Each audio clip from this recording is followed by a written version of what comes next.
Hello guys, welcome back to another episode here on Zim Facebook Secrets and Confessions. So this is a new episode that we'll be trying to upload on a daily basis because there are some of our dear listeners that do come with their confessions when they are sent, and I always encourage them to send their confessions. If the person who will be sending their confession is a Shona speaking person, I do encourage them to send them in Shona. Then if it is a Ndebele speaking person, I always encourage them to send them in Ndebele. So this episode, it will be in Ndebele. Then one of our admins will be reading the confessions in Ndebele because I am not that fluent.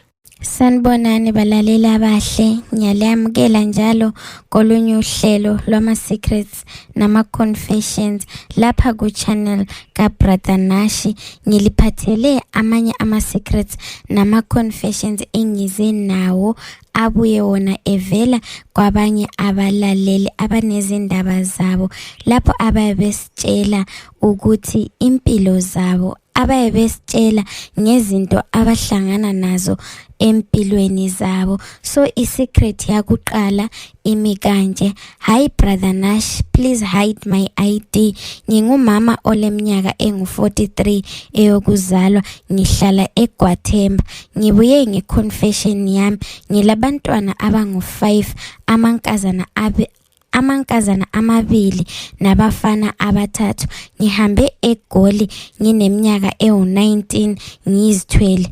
Ngangiyesaba ngaleso sikhathi ukutshela abazali bami ngoba ngamithiswa ngumfana wasuka wabaleka wangishiya lesiso.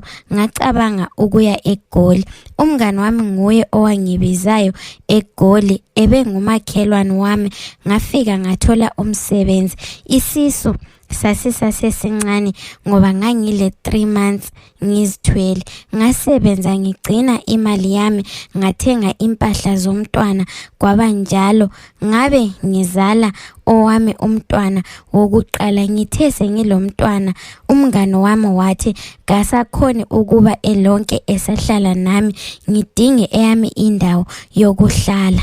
Ngesikhathi ngisebenza ngibe ngigcina imali, ngaqala ukuthengisa endleleni nomntwana omncane.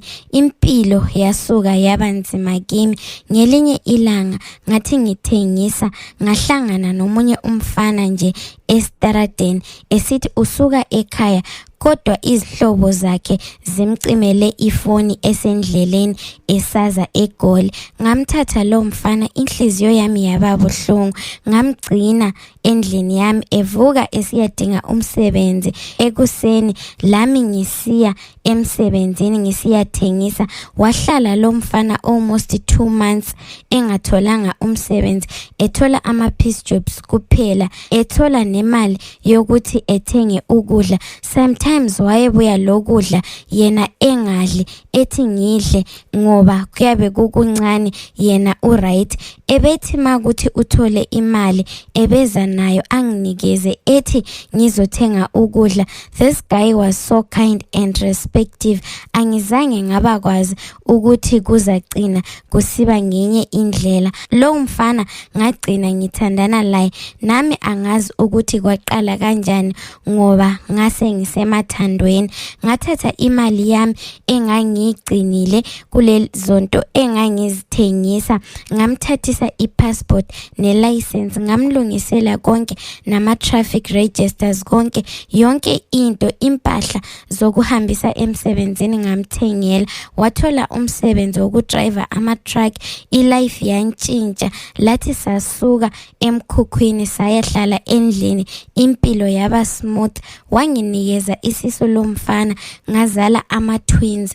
Umnyaka uthe uphela, wangiphinda ama-twins futhi, ngaba le-5 abantwana. Sahlala waqala lo mfana ukubuya ebusuku wayesithi izikhathi zebusuku zazishaya elonke esithi usemsebenzini. Waqala ukungalali endlini, elala kuma girlfriends akhe.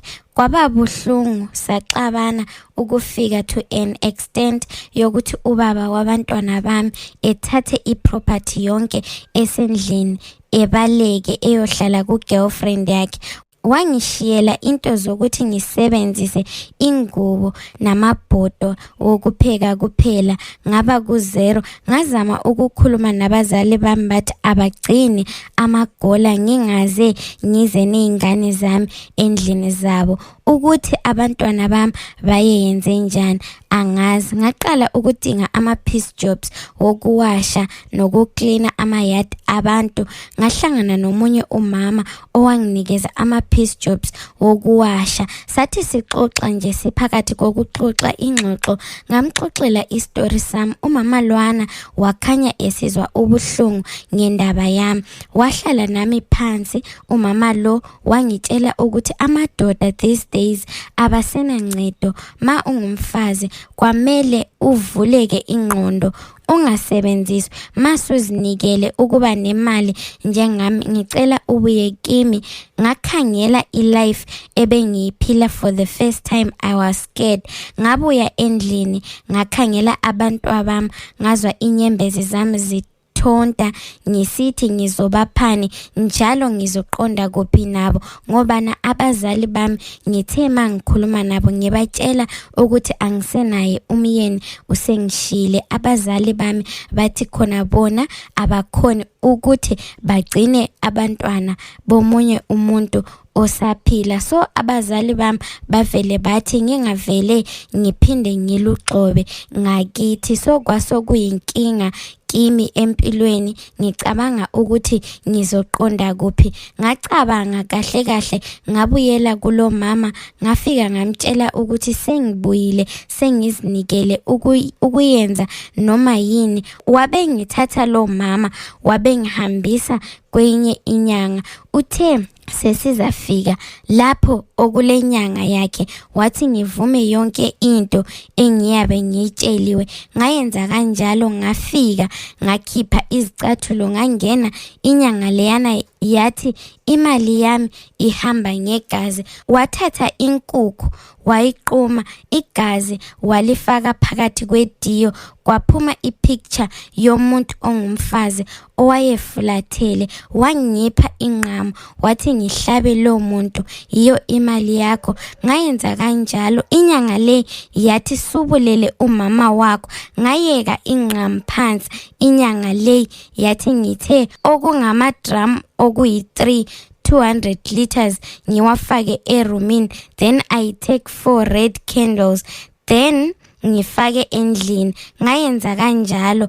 Wathi ngingahambi emfeni kamama, ngalandezela njalo. Ngathi ngivuka ekseni endlini ngathola amadrum achitheka ngemali. Ilife yantshintsha. Ngithe ngihamba ngathola umama engasekho, ubaba sekayi1. Inhliziyo yaba buhlungu manje. Senginama business eZimbabwe, South Africa. So ngathatha ubaba wami ngahlala naye. Inyanga le yathi every year kwakufuze ngibuye ngizoqiniswa. Ngathi ngibuyela kuye, wathi ufuna ngilale lo babami ukuthi ama-business wami aqine. Wanginikeza umuthi ukuthi ngiyemfakela ekudleni, then ebusuku uyalala, nxa selele akavuki. Ngalandezela kanjalo, ngaqala ukulala lo baba. Manje lento iyangidla, ngicela usizo bakithi. Ubaba wabantu abami wayenza i-accident, waqamuka inyawo lesandla, akasakwanisi ukuhamba, isandla asisekho. Lo mfazi wambalekela, wamthathela yonke into. Manje uyacela uxolo kimi, ufuna ngimsize. Yethi ngumuntu owangishiyayo phezu kokuba esengiphinde abantwana abaningi. Ngaze ngafika estageni sokuthi ngachitha igazi lika mama wami ngenxa yakhe. Ngiswela nokuthi abantwana ayengiphe bona ngizobagcina kanjani. imali ngilayo, sibili zonke izinto zihamba kahle, kodwana phakathi kwenhliziyo yami ngiyazidla ngobana yimi engabulala umama wami. Njalo sometimes mangilele umama wami ngimbona emaphuchweni, uyabe engibhekile ekhala inyembezi zegazi ephethe inhliziyo yakhe iyabe ijuluka, iphuma igazi, ithonta igazi egcwele igazi umzimba wonke. Sometimes ngithi mangiphaphama ngivela ebuthongweni ngingabheka ekamerweni lapho engiyabe ngilele khona, ngiyambona umama wami emile, angazi ukuthi yikuphupha yini o ngivele ngiyambona. Ngicelani uncedo lingisize muli yeZimbabwe, lingitshele ukuthi ngiyenzeni nalo ubaba wabantwana bami owabaleka wangishiya, kodwana usefuna uxolo ukuthi ngimxolele. Njalo ingozi le eka mama wami engimbonayo owafayo kudala, ngingasizakala kanjani ukuthi ngixotshe umoya wakhe ukhona ukuhamba eyophumula, elale ngokuthula, ehlukane nami? Yiyo obekuyi confession yami. Ngizalandela ku comment section. Bonke abanama comments ngicela libhale ku comment section, ngizolandelela ngibala khonapho. Balalela bahle, yiyo ama secrets nama confessions ebengiwaphethe. Kunzima emhlabeni, kunzima bakithi, abantu abasayesabi nokuchitha igazi. Dear listeners, if you have any confession that you want to share with us so that we can post on this episode that is titled Ndebele Confession, please do not hesitate to bring your confessions to my inbox. Let's meet again in the following episode.